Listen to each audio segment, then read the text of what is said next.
Captain Ibrahim Traore, the revolutionary leader of Burkina Faso, touched down on Russian soil today, answering a special invitation from President Vladimir Putin to join the historic 80th anniversary celebrations of Russia's victory over Nazism. This visit, laden with symbolic and strategic significance, marks a bold step in the journey of Burkina Faso's young leader, whose unwavering commitment to sovereignty, anti-imperialism and Pan-African ideals has made him a beacon of hope for millions across Africa and beyond. For those who follow Captain Traore's journey, the sight of him smiling or engaging in warm handshakes is a rarity. The 37-year-old leader, known for his stoic demeanor and laser-focused dedication to Burkina Faso's liberation, is not one for public displays of emotion. Yet, today, at the Burkina Faso embassy in Moscow, a different side of the revolutionary was glimpsed. In a moment captured by photographers and shared, Captain Ibrahim Traore, the revolutionary leader of Burkina Faso, touched down on Russian soil today.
Mr. President, friends, we are very glad to see you.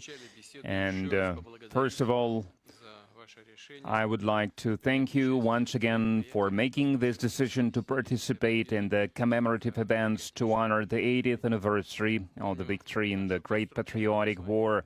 I remember our constructive and useful conversation back in 2023 when you visited our country for the first time to participate in the Russia-Africa Summit in St. Petersburg. This time, your visit to Russia to celebrate the 80th anniversary of the victory is a great symbol, and it reflects the friendly character of relations between Burkina Faso and Russia. And I would like to mention your contribution, your country's contribution to defeating German Nazism and its allies. Some 30,000 Burkinabe fought with the anti-Hitler coalition forces under the guidance, under the leadership of legendary Frenchman Charles de Gaulle. And now we are united by our joint goal to fight against terrorism and extremism, and we will continue to support the Republic and restoring constitutional and lawful order, to fight against unlawful factions that are still operating in some parts of Burkina Faso. In recent years, we have accomplished great progress in mutually beneficial cooperation in various fields. In the end of 2023, after more than 30 years of hiatus, the embassy of Russia in Ouagadougou was turned operational again. And the economic cooperation is also important, even if trade is modest. It's growing, which is a good trend, and we need to preserve it.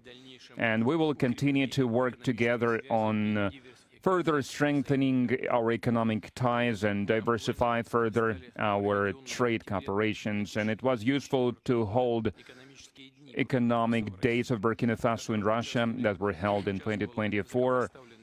And it was attended by the high-level Burkinabe delegation led by the Deputy Prime Minister, and we are working now on establishing intergovernmental commission. We have already established a working group to look into that matter, and we will continue to support your country in training personnel in 2024 and in 2025.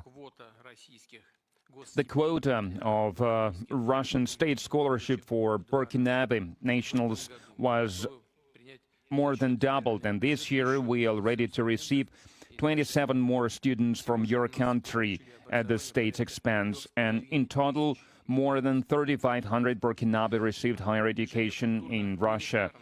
Cultural and humanitarian ties also play an important part, and it is assisted by the Russian house that is operating in Ouagadougou since 2024. In particular, they are teaching Russian language there. There is a great potential in cooperation in the field of healthcare and sanitary regulations. Recently, on April 24-25, Madam Popova visited Ouagadougou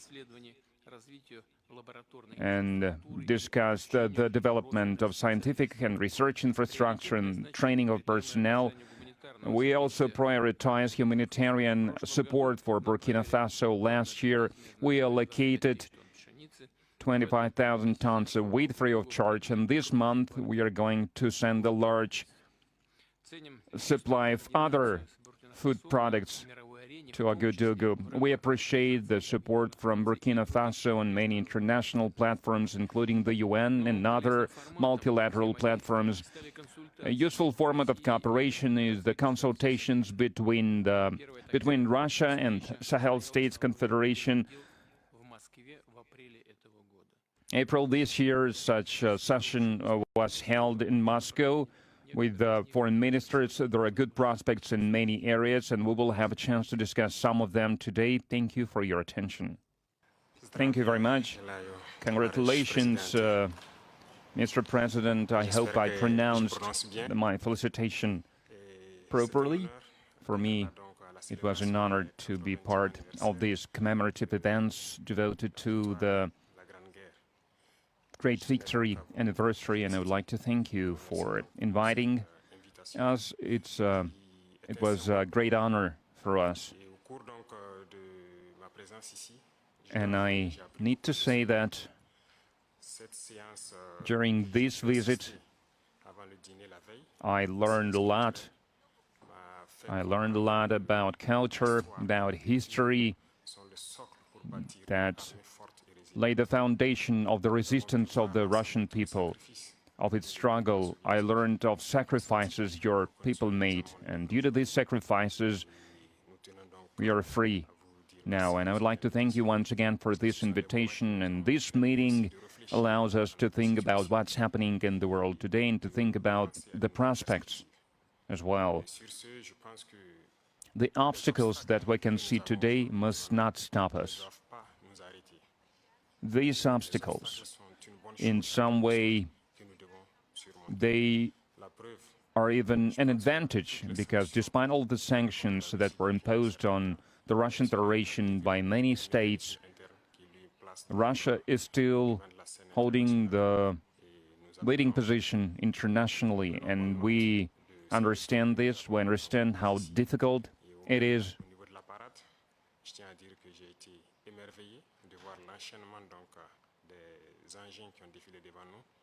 And I watched the parade. I watched the soldiers marching in front of us during the parade.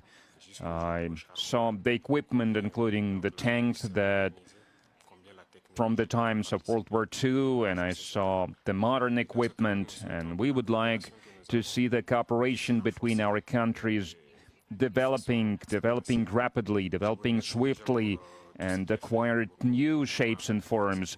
We thank you for your attitude towards Burkina Faso. Today I visited Mendeleev Institute, and we understand that apart from defense and security, there is another essential field, which is science and education, and we would like to see Russia assisting us in training and educating our youth to help us to develop our own industries, our own enterprises. Machinery, other types of manufacturing, because it's very important for Africa.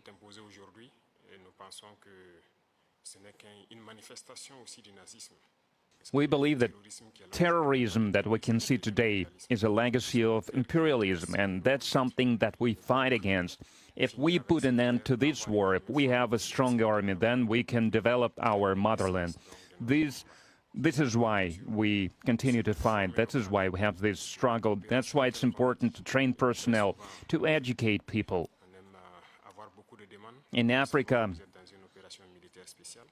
Africa needs a lot when it comes to equipment, when it comes to technology and machinery, and there are a lot of expectations in this regard. And that's why we still need to do a lot, we need to work a lot, and we would like to request an assistant, and the most important thing you can help with is this exchanges, transfers of technology, exchange of experience. We need to understand how we can use the experience and the know-how that Russian universities have, and how we can spread it to Burkina Faso, how we can open branches of the Russian universities and Burkina Faso to be more efficient in the way we educate our people, our citizens. This is the essential task that we are faced with. We would like to see Burkina Faso developing, and we would like to see students coming to us to learn various sciences. We can see great young people in the Russian Federation. Among them, there are a lot of researchers, young scientists, and we would like to learn from you. And another important area is military. We have a lot of projects in the field of defense.